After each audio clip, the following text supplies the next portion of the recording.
So we left Fremont Indian State Park, headed east on Trail 76, stay on the pavement for a little while, and this little section of the trail comes off the road. This is part of Trail 76 here. It goes back under I-70. And at this intersection, I think you can stay left and it'll go onto the 10 over to Joseph. But we're going to stay right.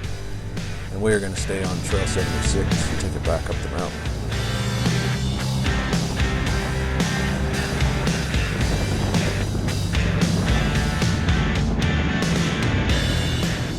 It's been a few years since we've been on this trail. Kind of forgot how much I liked it. And see down here at the bottom, you've got these kind of steep rock canyons that you ride through.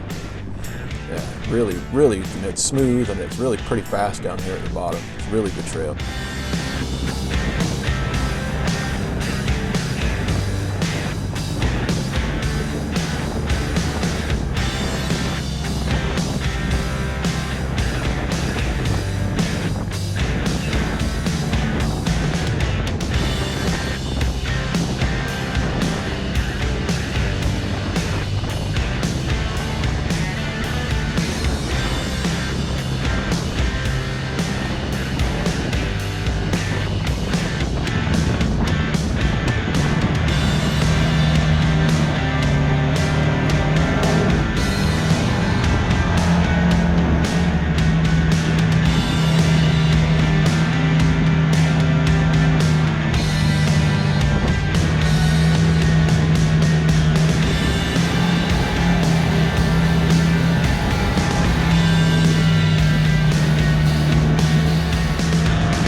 Trail's got a few spots that are steep, but it's really pretty much a gradual climb back up. This part really sandy right in through here.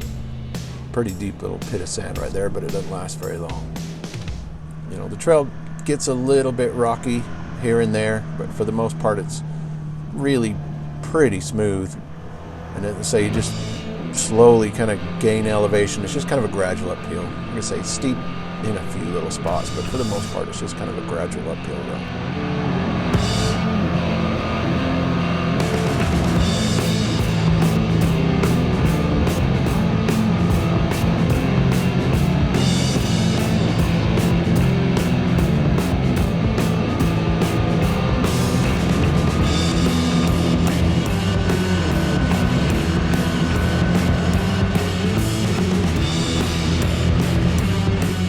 After a while, you gradually, slowly start making it back up to the tree line. See kind of how much elevation that you've gained in the last little bit. Kind of make your way back up to the aspen trees and the pine trees. And fall colors start to come back in.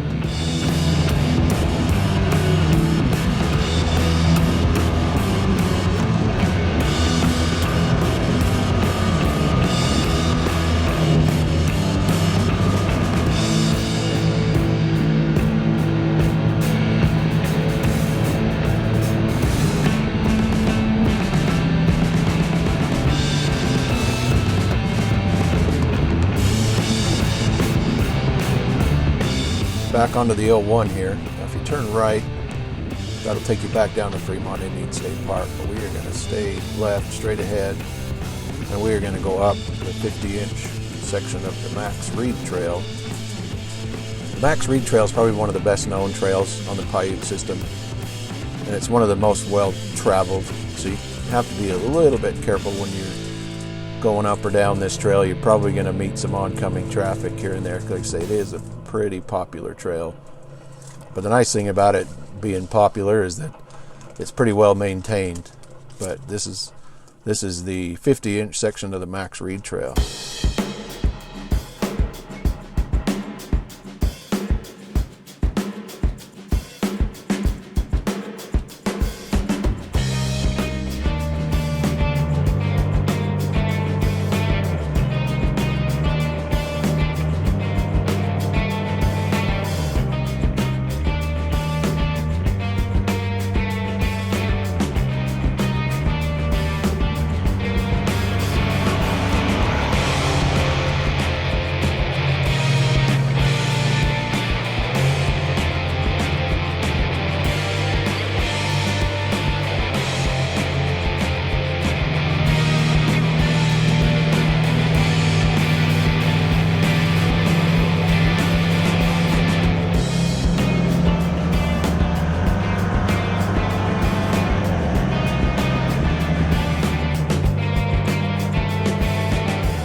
can see, I mean, the Max Reid Trail is rated as a black diamond trail, rated most difficult. As you can see, it really isn't that bad.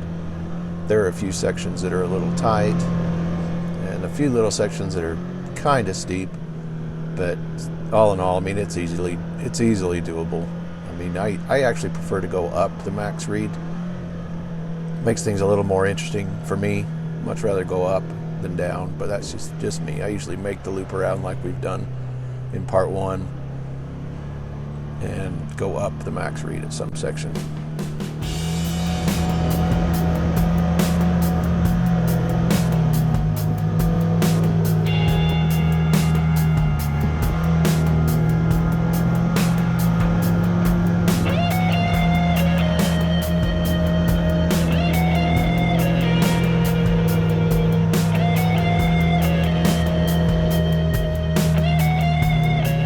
As you can see, the fall colors are in full boom here on the Max Reid.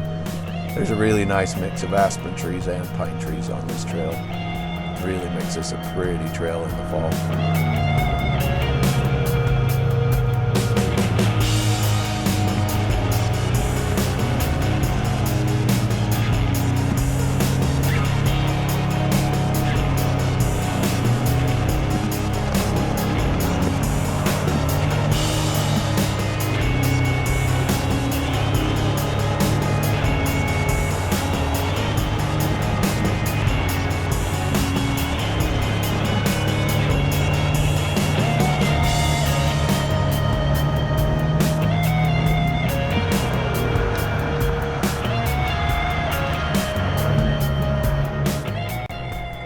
This is probably what I would consider, quote unquote, the most difficult part of the Max Reid Trail. This part here is kind of sandy and it's a little bit steep, and there's a little teeny switchback in it. But I mean, this is about as bad as it gets right here, and it really isn't that bad.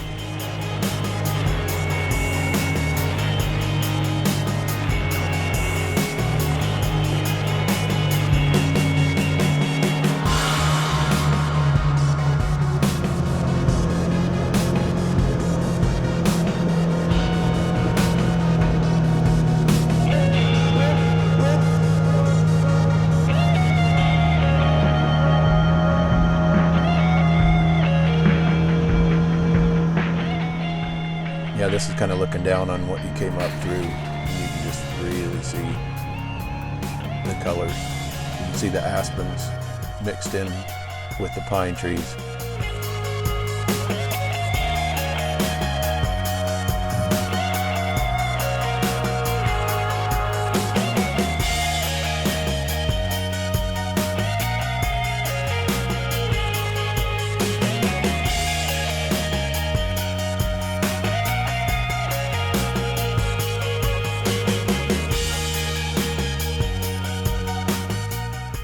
Coming up on the end of the Max Reid here, this is towards the top.